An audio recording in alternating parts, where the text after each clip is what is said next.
Hello friends, my name is Palash. Today topic is 483 on moisty terminal sterilization process. This 483 issued in the month of October this year, and those who are not well known about the 483, I can say this is a form where auditors write their observations and hand it over to the management before they leave the site. So I will not discuss regarding this 483 and warning letter. You can request me and I can have the separate video in detail on that. Let's move for further discussions. So I would like to request you all that this is not a presentation, rather than this is a discussion. So I will pause in between and I will try to explain a couple of points normally the auditor able to explain in their report. So please be with me. I can assure that it will be a quite interesting journey with me. So before going ahead, I would like to request you all to subscribe my channel Praise Pharmaceutical Resource and Education Services and press the bell icon to get notification of my all upcoming videos. There is a good news, guys. We have crossed the 1000 subscribers this week. Thanks for following me.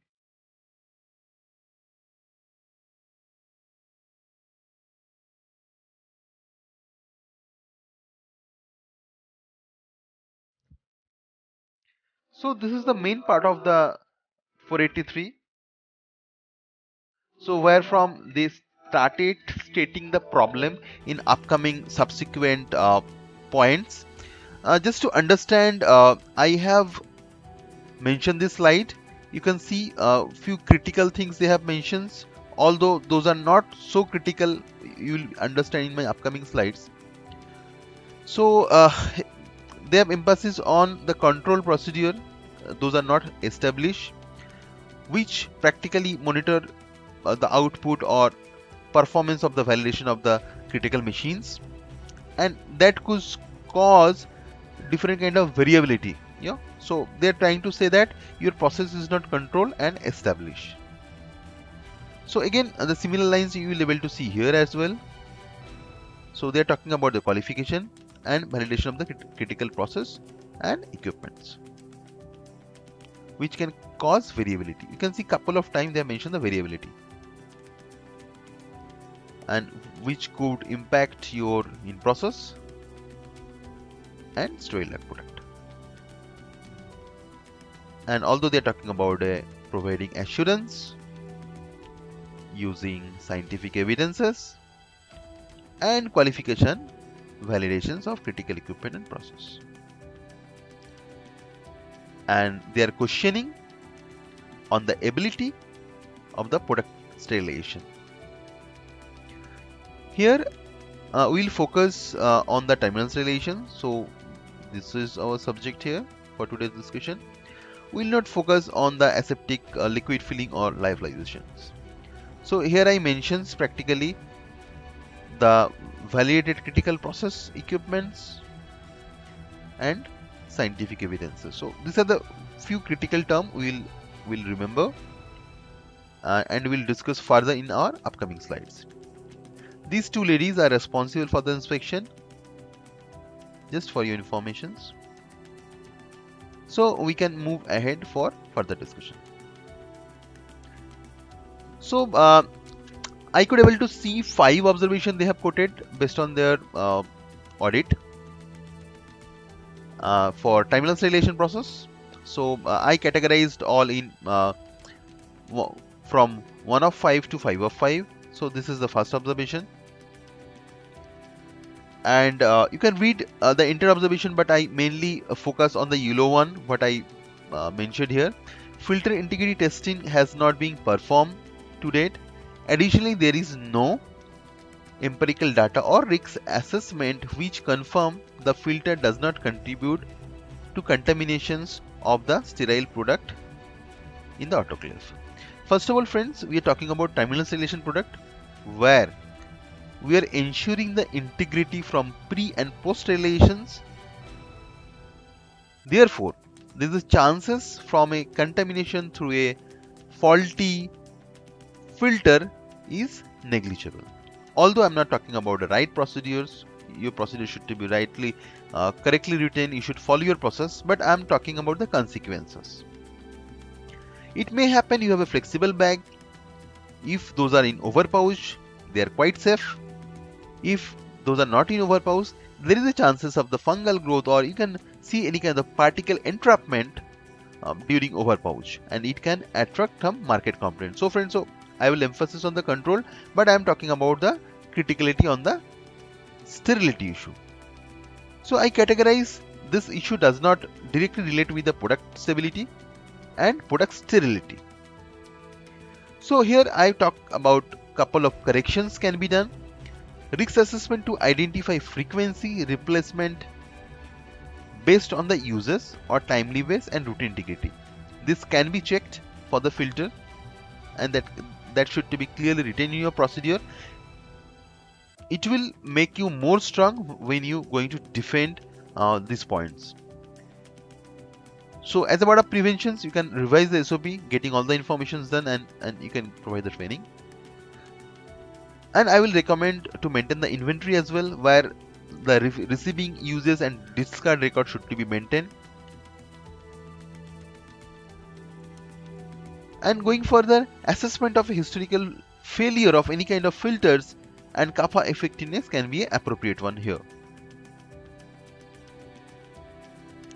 Let's move to the next observation. Again, you can read entire, but I would like to emphasize on the yellow one.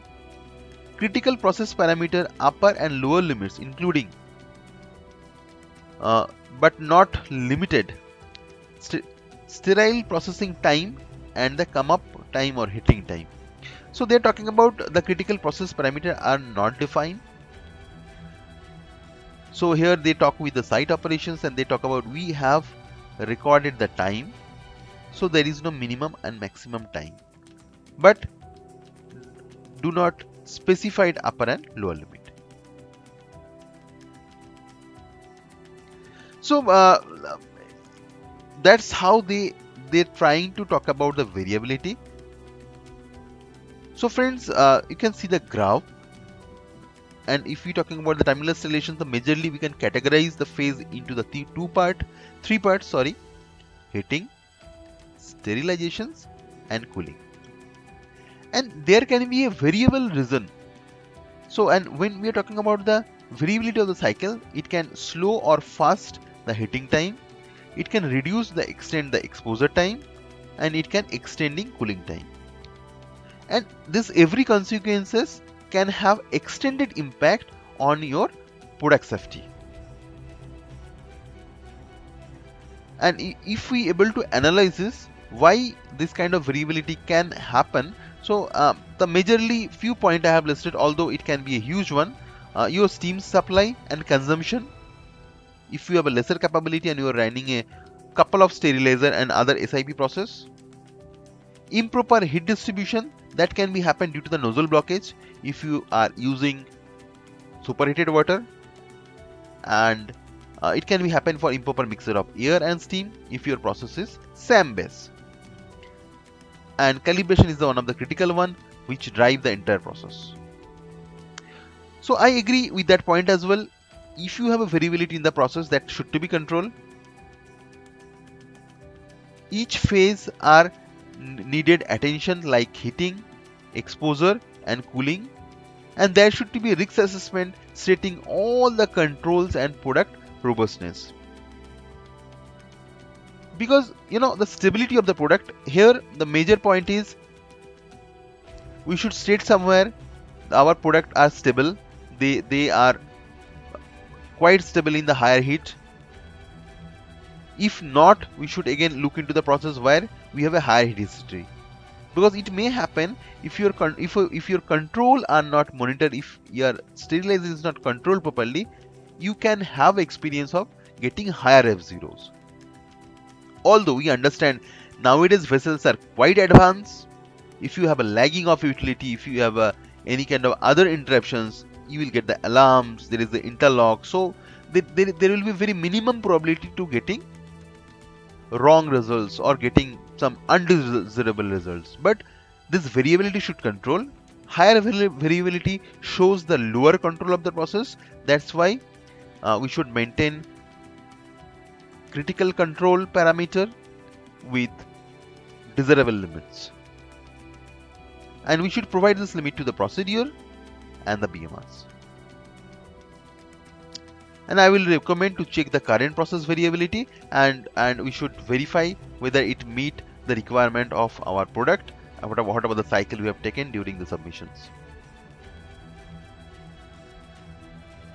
Altogether, I consider the impact as a moderate, because again it's depend upon the product, whether it is a heat sensitive, whether it is not heat sensitive, and based on that consideration it can be moderate to low as well. Sterility can be issue if your product not able to heat, or if your product is a time-based process and the not able to get heat or not able to get the proper lethality, so that can be a issue. Stability, of course, I talk about if it is a heat sensitive and your process gain the more heat and which you are not able to control, not able to establish, so it can have longer impact. Observation number 3. Again, I would like to see that this yellow one, your farm failed to calibrate the temperature sensor before and after each run, right? So they are talking about the exhibit batch, and they are expecting before each run we should calibrate the temperature, and this is not the external temperature, this is the inbuilt temperature in the vessels. Your firm only calibrated the temperature sensor before and after 9 exhibit batches were manufactured. We are not talking about how many days it has taken, but let me go through once more again.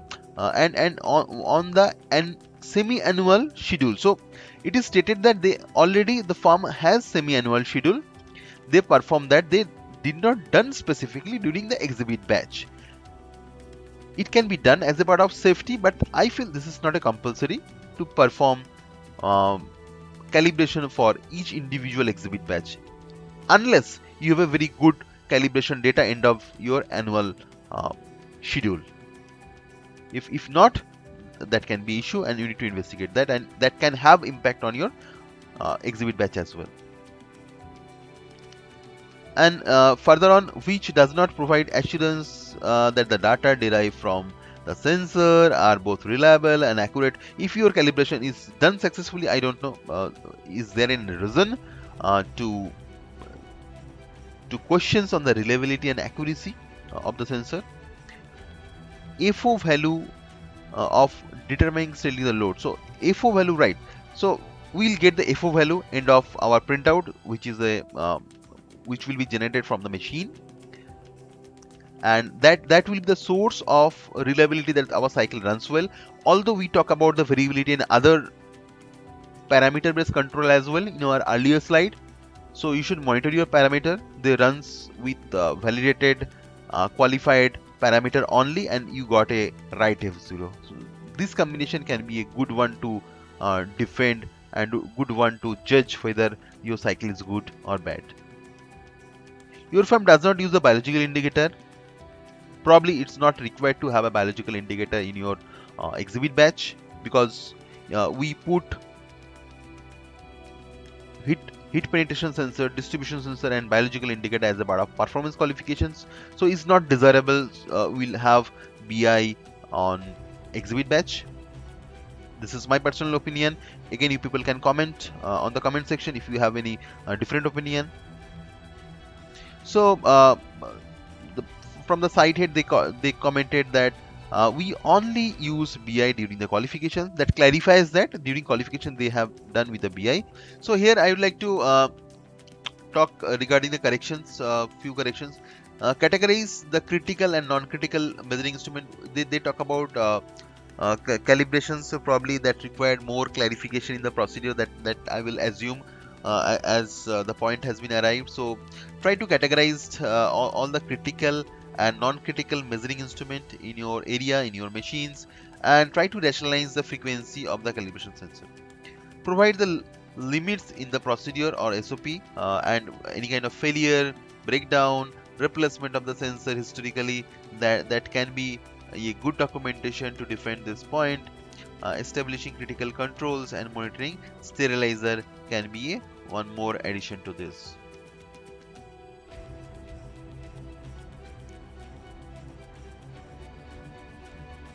So based on that discussion, I feel this is a low impacting because the firm had their calibration schedule and they perform it annually. So if there is no failure, I am considering there is no failure in the calibrations reported. Therefore, it cannot be a sterility issue because my cycles are controlled and they have run based on the established parameter, and there is no product stability issue as well. So this is observation number 4, where the auditor actually denoting the cold spot in the pedigree sterilizer, where they are stating that the farm have 8 cold spot, where they monitor only 2 cold spot, and does not have significant data and risk assessment around this. So this can be a critical one as per their assumptions, and they have stated in the procedure. So I could recommend. So first of all, let's understand what is cold spot when we talking about the chamber, when we talking about a container. So any locations in the chamber or product container where the temperature indicator is placed and not achieving the minimum sterilization temperature of 121 degree during the sterilization temperature hold period will be considered as a cold spot. USP recommends that less than 100 ml solution container does not really require to determine a cold spot. So here we talk about container. I'm sorry. Here we talking about container, and here we talking about chamber as well. So probably I'm talking about heat distribution in the chambers. So that's how we can able to establish my temperature within the chamber is homogeneous. And when we talking about a loaded chamber, we'll be talking about a container or product, right? And if you have a less than 100 ml solution, so for your product cold spot determination is not required. Now I'm not talking about the porous load. For the story for the porous load can be different, where the evacuation of air is quite important to show the proper distribution and heat penetrations, but terminal sterilization fundamentals build on the air over pressure concept. It can be SAM, steam air mixture, or superheated sterilizer. Gravity and HPHB cycle, high pressure high vacuum cycle, may not be recommended for sterilization process, for terminal sterilization process. So I could say before establishing the fundamentals of cold spot, plant SMEs should understand and they should clearly define their SOPs and procedure, what is the actual concept of cold spot and how they are going to determine whether pedigree actually have a cold spot in their distributions. So these are the things can be consolidated in a document or rationalized, and that can be a good evidence.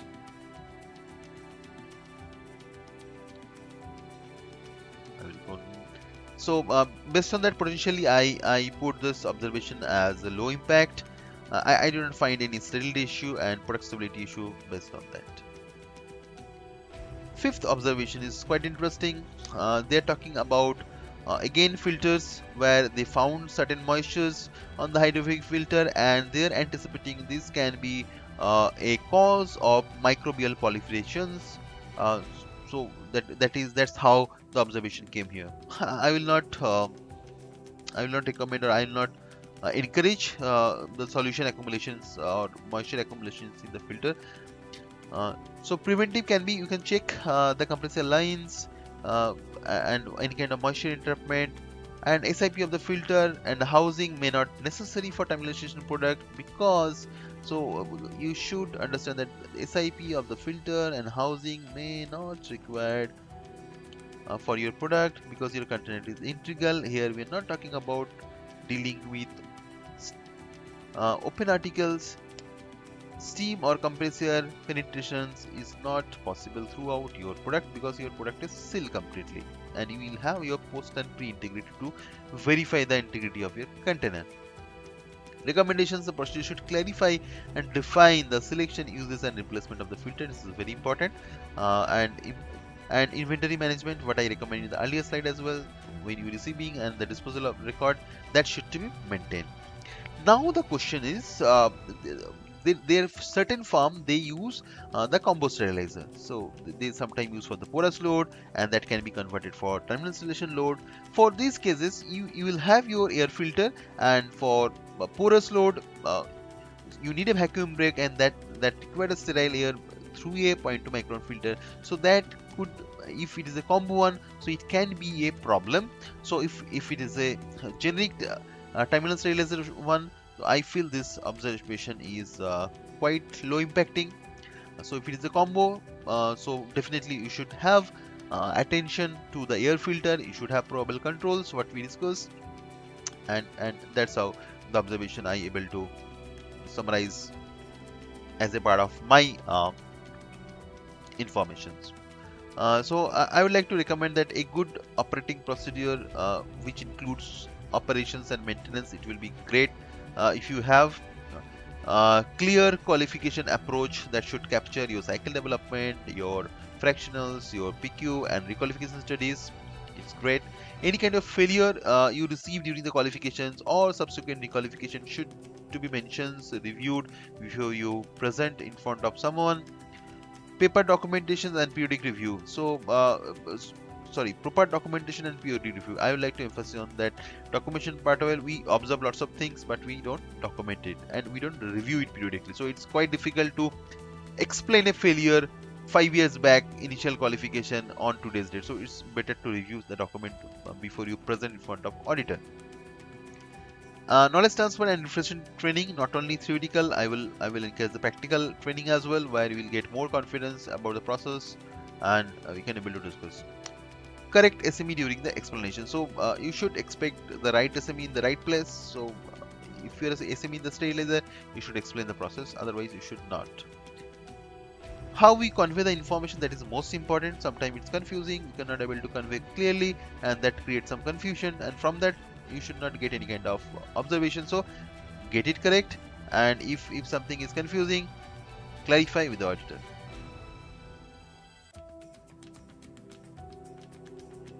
So understand the questions clearly. If you're not able to understand the questions, just ask them. They can clarify you what they are exactly looking for. Don't hurry when you are going to answer or going to show some documents. So I would like to say, be scientific and no to all your personal opinion or assumption during the inspection. Thank you very much, friends. Hope you enjoy the session. I consider it is discussion rather than presentation, so I am interrupting in between. Please feel free to share your comments and your observations or your way of interpretations in my comment sections. We'd like to see you in my next video. Thank you very much.